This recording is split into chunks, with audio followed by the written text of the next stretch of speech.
un pezzo forte, un pezzo che è diventato storia recente. Allora, vi presentiamo adesso 4 maggio. Il titolo ve lo spiego. 4 maggio si riferisce al giorno in cui nel 1861, quindi poco dopo che era stato proclamato il Regno d'Italia, il 4 maggio nacque l'esercito regio italiano. E prima voi direte, la prima, la seconda guerra di indipendenza, la battaglia su Volturno contro il Regno di Napoli, era l'armata sarda. Era l'armata sarda che comprendeva tutte le armi possibili e immaginabili dell'esercito che noi di solito diciamo piemontese. No, era l'armata sarda. Vi ricordate quel canto che abbiamo imparato bambini? Addio mia bella, addio, l'armata se ne va. Se non partissi anch'io sarebbe una viltà. Ecco, l'armata si chiamava così perché era proprio l'armata sarda. 4 maggio, quindi ricordato però nel 2004. Da allora questa marcia è diventata la marcia d'ordinanza di tutto l'esercito italiano, di tutte le forze armate d'Italia. L'autore è un ottimo musicista, Fulvio Creux, e per aggiungere la notizia, l'esercito italiano è stato affidato a un santo, che però in quel momento era soltanto beato, dopo è diventato santo. Il santo protettore delle nostre forze armate è San Giovanni XXIII, il Papa buono. E il motto in latino recita così, il motto delle nostre forze armate: Salus Rei Publice Suprema Lex Est.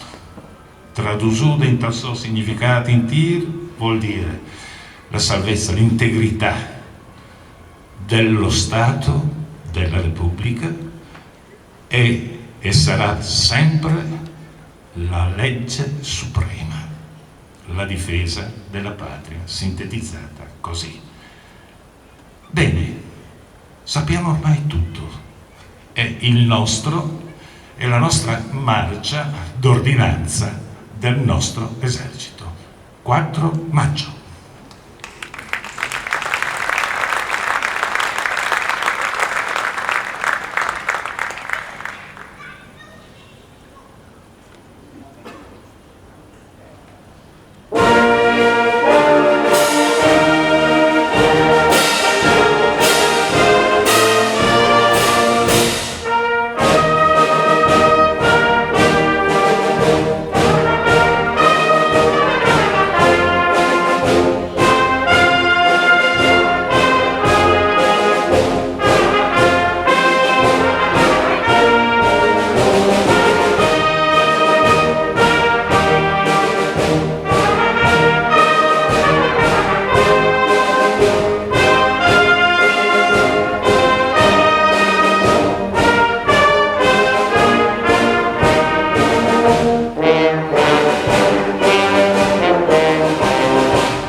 bravissimi.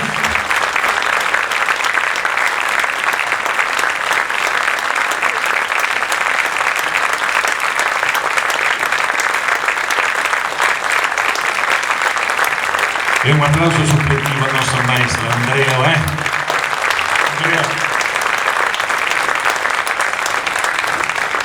E torniamo alla nostra storia.